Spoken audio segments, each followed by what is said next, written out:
How did the wife of the Pharaoh pass away? What became of the treasurer of the Pharaoh? Who was the hairdresser for the Pharaoh's family?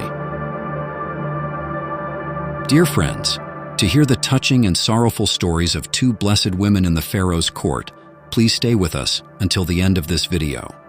Asiya, the faithful wife of the Pharaoh of Egypt during the time of Moses, peace be upon him, is one of the exemplary women in history. Her name is not explicitly mentioned in the Quran, but she is referred to twice as the wife of the Pharaoh. The narrations also speak highly of Asiya. Prophet Muhammad, peace be upon him, counted Asiya alongside Maryam, Mary, Khadijah, and his own daughter Fatima as one of the four perfect and superior women of the world, and also among the best of the women of paradise who attained the highest levels of perfection. There is a difference of opinion regarding whether Asiya was from the lineage of the Israelites or from the Copts. According to some narrations, Asiya was the daughter of Muzahim ibn Ubaid ibn Rayyan ibn Walid, a Coptic pharaoh from the time of Prophet Joseph. Another group's view is that she was from the best of the Bani Israel women, a prophet's descendant, and a mother and helper of the believers. The reconciliation between the two views is that Asiya was Coptic from her father's side, and from the Bani Israel from her mother's side, or vice versa. Asiya's role in preserving the life of Moses. Regarding the taking of Moses from the Nile River and Pharaoh's treatment of him, there are various viewpoints. According to some, Asiya had contracted leprosy, and the physicians were unable to treat it. The priests told Pharaoh, "At a certain time, you will find a child in a basket in the Nile River, whose saliva is the cure for this disease." Pharaoh ordered some people to watch the banks of the Nile. When they found the basket, they saw a beautiful infant inside. Asiya applied his saliva to her leprosy and was immediately cured. Pharaoh's entourage said, "This is the child who should be killed," but Asiya prevented them and told Pharaoh, "He is a joy for me and for you. Do not kill him. Perhaps he will benefit us, or we will adopt him as a son."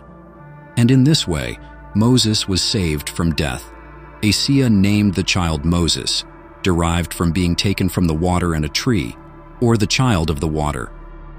It has also been said that Asiya, in order to save Moses' life and deny his connection to the Israelites, said, "The Israelite women have a strong affection for their children and hide them, so how is it possible that they would throw them into the river?" Furthermore, it has been reported that the maidservants who had come to the Nile to wash and fetch water found the basket carrying Moses and brought it to Asiya. When Asiya opened it, God cast his love for the child into her heart. She asked Pharaoh to give her that child who had become the light of her eyes. Pharaoh said, "I fear that this is the one whose hands will be our destruction." But with Asiya's insistence, Pharaoh granted Moses to her. According to Imam al-Bakr, A6, it is narrated that Asiya and Pharaoh were spending time in a pavilion by the Nile River during the spring season for recreation when they found Moses. Upon seeing Moses, Pharaoh said, "How is it that this child has not been killed?" Asiya responded, "You have issued the order to kill the children born this year, but this child is more than a year old." According to most commentators, the Pharaoh initially intended to kill Moses, but in the face of Asiya's words that this child is the light of our eye, he said, "He is not the light of my eye." According to a narration from Prophet Muhammad, even if the Pharaoh had said, "Moses is the light of my eye," God would have guided him like Asiya. Asiya also intercedes so that Moses' mother is accepted as his wet nurse. The Pharaoh initially did not accept that Moses' mother, who was from the Israelites, should nurse him, but with Asiya's insistence he accepted. When the Pharaoh decided to kill Moses again, Asiya cleverly prevented it. This time, it was when Moses grabbed the Pharaoh's beard and plucked out some of his hair. The Pharaoh was greatly distressed and decided to kill him. Asiya said, "This is a child who does not know what he is doing." The Pharaoh said, "He knows well." Asiya said, "Place a date, ruby, and a grain of fire before him. If he distinguishes the two, then you are right." He did so, and told Moses to eat. Moses reached for the date, but Gabriel turned his hand towards the fire. Moses grabbed the fire and put it in his mouth, and it was this burning of the tongue that caused Moses' stuttering, and in this way, he was saved. Dear friends, if you have been with us so far in the video, please stay with us until the end to hear the heartbreaking story of the Pharaoh's hairstylist as well. But the story of the brutal torture and murder of Asiya. The story of the murder of Asiya by the Pharaoh is related to the story of Siyana the hairstylist. The story began when Asiya, upon witnessing the miracle of Moses' staff and his triumph over the sorcerers, believed in him, but did not openly express her faith until Siyana the hairstylist was killed by the Pharaoh due to her own faith. Siyana was the hairstylist of the daughter of the Pharaoh and the wife of his Keel, the treasurer of the Pharaoh, a man who is referred to in the Quran as the believer of the family of Pharaoh. This husband and wife had believed in the God of Prophet Moses, but kept their faith hidden. This lady, in the steadfastness of her faith and in her patience and endurance, did something that has rarely been seen in history, and it is narrated in some Shiite books that in the government of Imam Mahdi, peace be upon him, 30 women will return to the world to treat the injured, one of whom is this very Siyana the hairstylist. Mashita means hairstylist. One day, Siyana was busy styling and combing the hair of the Pharaoh's daughter when suddenly the comb fell from her hand to the ground. When she picked it up, she said, "Bismillah," in the name of God. This is where the story began. The arrogant daughter of the Pharaoh said to her, "Did you utter the name of my father, or do you believe in another God?" Siyana said, "No, rather I mentioned the one who is the Lord of me, you and your father." The Pharaoh's daughter said, "I will surely tell this to my father." Siyana replied, "Tell him, I have no fear." The Pharaoh's daughter then told this incident to her father. Siyana, who had just endured the grief of her husband's death and whose husband had been killed by the Pharaoh, along with the sorcerers who had believed in Prophet Moses, openly professes her faith and demonstrates her steadfastness in her belief in God. The Pharaoh's flames of anger were ignited, and he ordered that Siyana and her children be brought to him. The Pharaoh said to her, "Have you believed in the God of Moses?" Siyana said, "I believe in the God who created you from a foul and lowly water, and if he wishes, he can transform you into a foul and lowly corpse."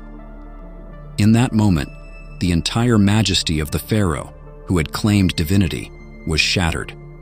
The Pharaoh became enraged and ordered that a copper furnace, one of the Pharaoh's specialized instruments of torture, be brought and a fire be lit underneath it. He ordered that Siyana's eldest child to the youngest be thrown one by one into the furnace. The cries and the sounds of the burning bodies of these children could be heard, but Siyana remained steadfast until it was the turn of her suckling infant, who was in her arms. At this moment, when the Pharaoh's men were wailing for the mother and child, Siyana, out of maternal instinct, momentarily wanted to profess belief in the divinity of the Pharaoh.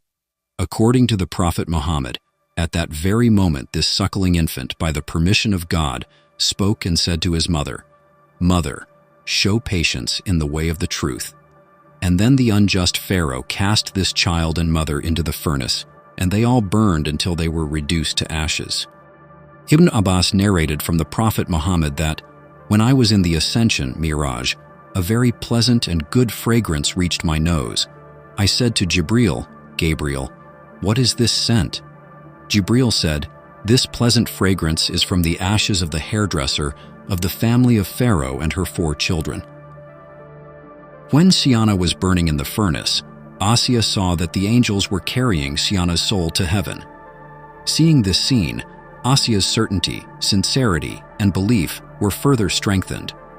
At that moment, Pharaoh came to Assia and informed her of what he had done to Siyana. Assia said, "Woe to you, O Pharaoh!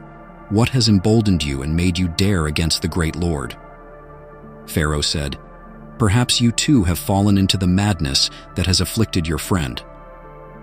Assia replied, "I have not fallen into madness, but I have believed in the exalted Lord, who is the Lord of me, you, and all the worlds." Pharaoh summoned Asia's mother and told her, "Your daughter has gone mad. Tell her to disbelieve in the God of Moses, otherwise I swear I will make her taste death." The mother isolated herself with her daughter and asked her to comply with Pharaoh's demand and accept his order to disbelieve in the God of Moses. But Assia refused and said, "Shall I disbelieve in the exalted Lord? By God, I will never do such a thing. If he is the God of the heavens and the earth, tell him to make for me a crown upon which the sun is in front, the moon is behind, and the stars are around it." Her mother said, "He cannot do that." Assia said, "The Lord is able to do that." How did the wife of the Pharaoh pass away?